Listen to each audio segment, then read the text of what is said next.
इतना कुछ करने के बाद प्रधानमंत्री नरेंद्र मोदी के द्वारा, साथ साथ जो बीजेपी के अध्यक्ष हैं नड्डा साहब या जितने भी बड़े दिग्गज नेता हैं, उनके द्वारा तमाम प्रकार की मेहनत करने के बाद भी भाजपा कर्नाटक क्यों नहीं जीत पाई, क्यों नहीं अपनी सरकार रिपीट कर पाई? इसके कौन से ऐसे कारक रहे? चलिए शुरू करते हैं।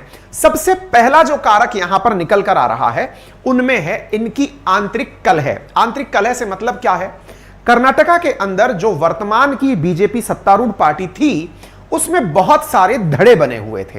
अर्थात कर्नाटका में चुनाव के दौर से पहले ही भाजपा में कई छोटे छोटे ब्लॉक्स बन चुके थे।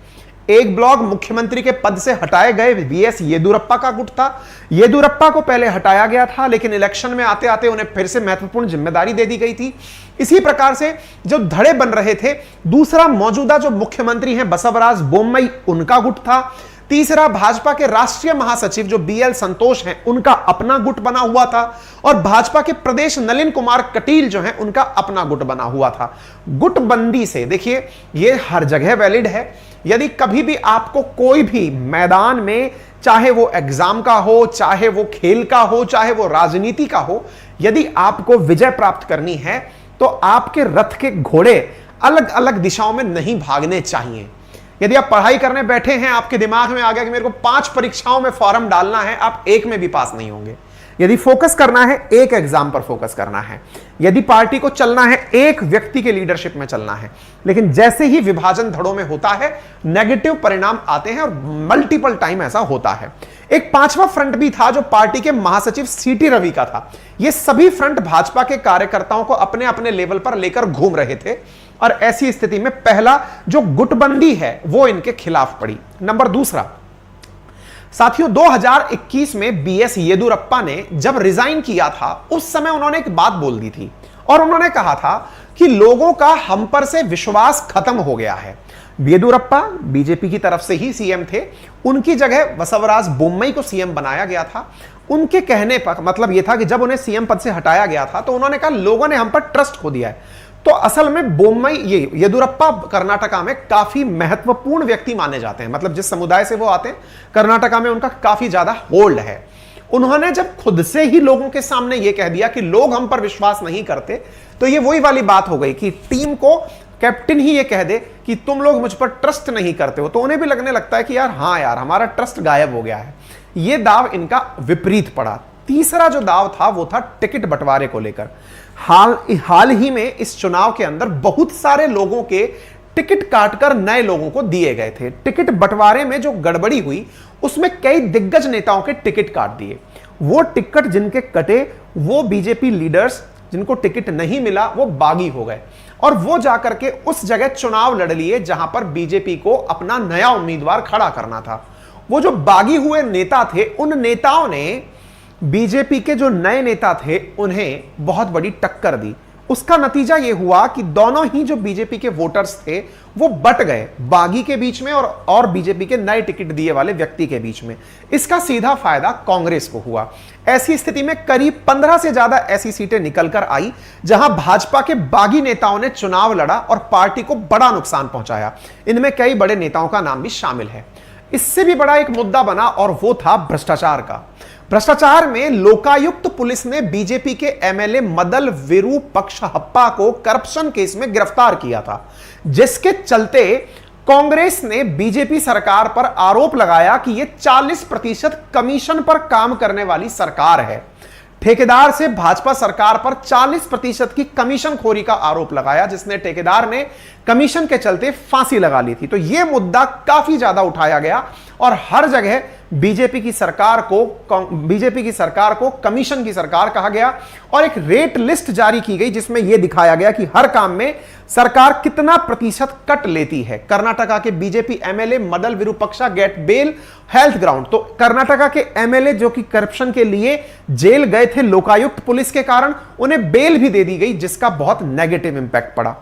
इसके साथ साथ एक और नई चीज निकल के आई। हालांकि इस मुद्दे को हम उन दिनों कवर करना थोड़ा सा स्किप कर गए थे, शायद किसी कारणवश से। कारण ये काफी हाईलाइट हुआ था उन दिनों, उत्तर वर्सेस दक्षिण का मुद्दा।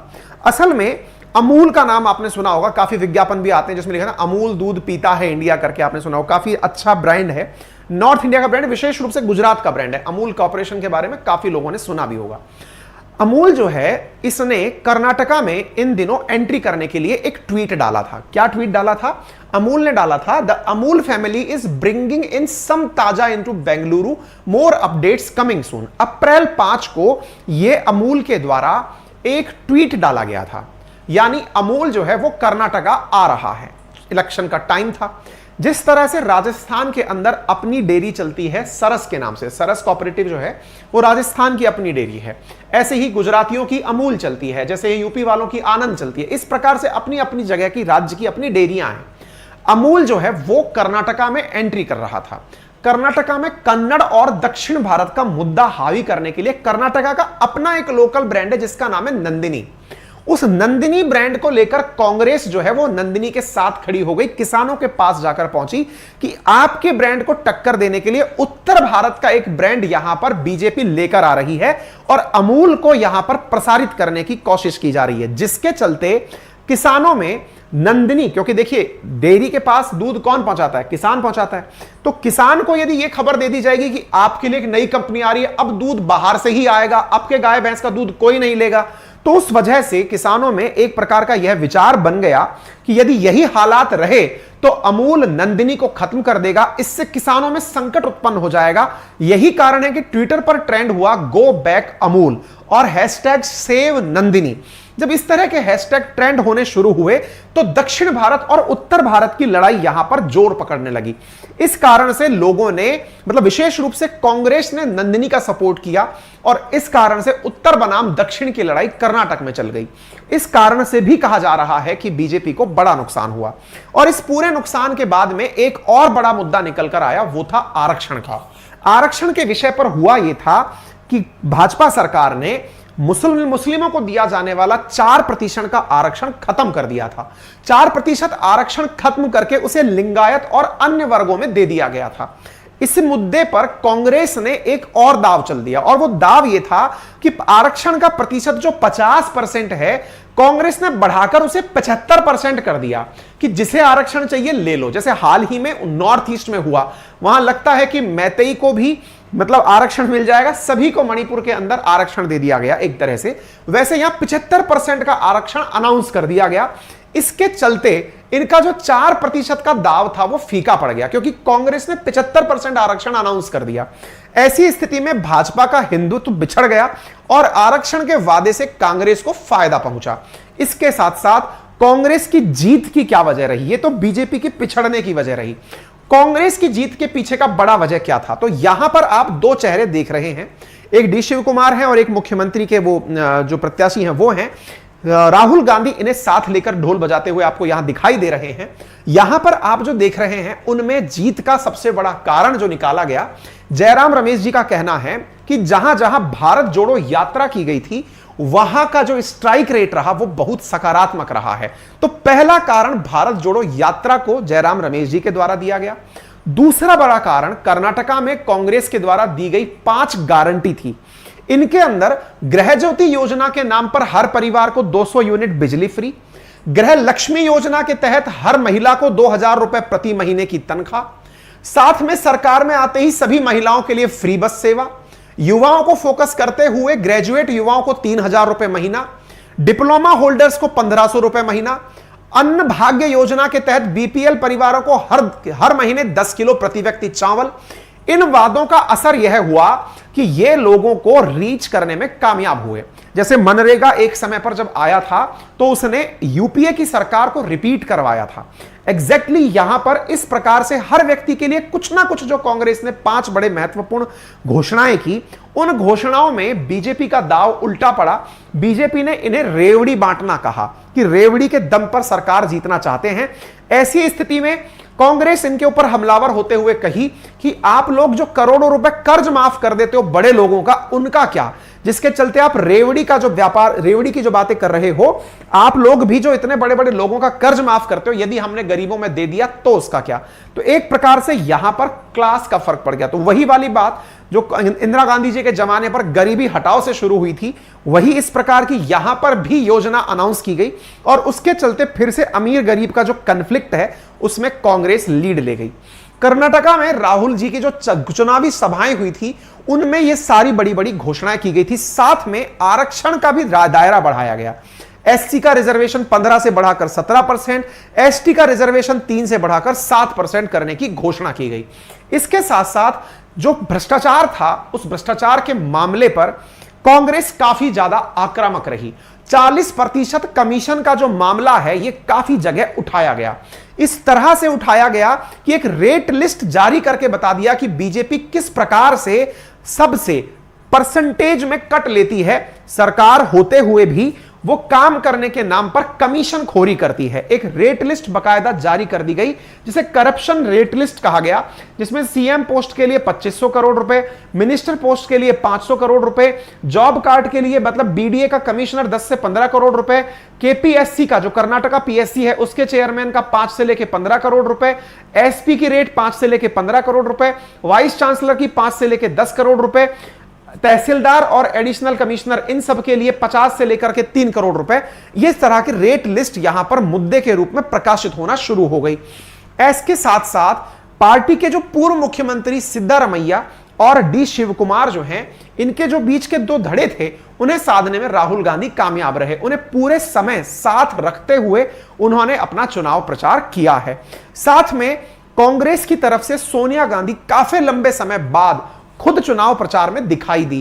कांग्रेस की एकजुटता, एक साथ पूरे मतलब एग्रेशन के साथ अपने मुद्दे पर टिके रहना और जो बीजेपी के मुद्दे थे उन मुद्दों पर तुरंत रूप से आकर के रिप्लाई करना, उसने कांग्रेस को यहां पर काफी बढ़त दिलाई, जिसका परिणाम फिलहाल के रूप में निकल कर आ रहा है। स्थानीय मुद्दों की अगर बात करें तो स्थानीय मुद्दे यहां पर काफी हावी हुए। कांग्रेस ने आखिरी वक्त में पीएफआई और बजरंग दल को बैन करने की जैसे ही बात की, बीजेपी ने बजरंग बली के नाम पर नारे लगवाने शुरू कर दिए। लेकिन कांग्रेस उनसे भी एक कदम आगे जाते हुए बोली कि वो हर राज्य में जगह मतलब पूरे राज्य में जगह जगह जाकर हनुमान मंदिर बनवाएगी।